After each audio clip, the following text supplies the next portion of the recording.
കൊച്ചി മഹാരാജാസ് കോളേജിലെ SFI പ്രവർത്തകനായിരുന്ന അഭിമന്യുവിന്റെ കൊലപാതകവുമായി ബന്ധപ്പെട്ട കേസിൽ വിചാരണ നടപടികൾ നിർത്തിവെക്കണമെന്നാവശ്യപ്പെട്ട് പ്രതികൾ സമർപ്പിച്ച അപ്പീൽ ഹർജി കേരള ഹൈക്കോടതി തള്ളിയതോടെ പ്രോസിക്യൂഷന് വലിയൊരു നിയമ പോരാട്ടത്തിൽ നിർണായക വിജയം കൈവന്നിരിക്കുകയാണ്.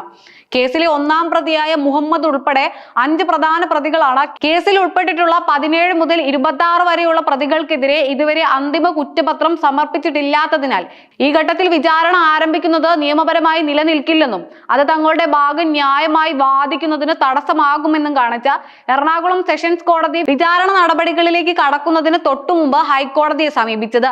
എന്നാൽ പ്രതിഭാഗത്തിന്റെ ഈ നീക്കത്തിനെതിരെ ശക്തമായ പ്രതിരോധം തീർത്ത പ്രോസിക്യൂഷൻ കൊലപാതകത്തിൽ നേരിട്ട് പങ്കെടുത്ത ആദ്യത്തെ 16 പ്രതികൾക്കെതിരെയുള്ള കൃത്യമായ തെളിവുകളും കുറ്റപത്രവും ഇതിനകം തന്നെ കോടതിയിൽ സമർപ്പിച്ചിട്ടുണ്ടെന്നും അതിനാൽ ഇവരുടെ വിചാരണ ആരംഭിക്കുന്നതിന് യാതൊരുവിധ തടസ്സങ്ങളും ഇല്ലെന്നും കോടതിയിൽ ബോധിപ്പിച്ചു. ഒപ്പം 17 മുതൽ 26 വരെയുള്ള പ്രതികൾ കൊലപാതകത്തിൽ നേരിട്ട് പങ്കെടുത്തിട്ടില്ലെന്നും കുറ്റകൃത്യത്തിന് ശേഷം തെളിവ് നശിപ്പിക്കാനും പ്രതികളെ ഒളിവിൽ പോകാൻ സഹായിക്കാനും ചെയ്ത ഇവർക്കെതിരെയുള്ള അനുബന്ധ കുറ്റപത്രം വളരെ വേഗത്തിൽ തന്നെ സമർപ്പിക്കുമെന്നും വ്യക്തമാക്കിയ പ്രോസിക്യൂഷൻ ഇവരുടെ കുറ്റപത്രം വൈകുന്നത് നേരിട്ട് പങ്കെടുത്ത പ്രതികളുടെ വിചാരണ തടയുന്നതിനുള്ള കാരണമായി കാണാൻ കഴിയില്ലെന്ന ശക്തമായ വാദവും മുന്നോട്ട് വെച്ചു.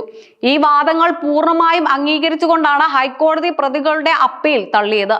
വിചാരണ നീട്ടിക്കൊണ്ടുപോകാനുള്ള പ്രതിഭാഗത്തിന്റെ ശ്രമങ്ങൾക്ക് ലഭിച്ച കനത്ത തിരിച്ചടിയായ ഈ ഉത്തരവോടെ വരാനിരിക്കുന്ന ജൂലൈ 24-ന് എറണാകുളം സെഷൻസ് കോടതിയിൽ കേസിന്റെ വിചാരണ തീയതി നിശ്ചയിക്കുന്നതിനുള്ള നടപടികളുമായി മുന്നോട്ടു പോകാൻ കോടതിക്ക് വഴി തുറന്നിരിക്കുകയാണ്.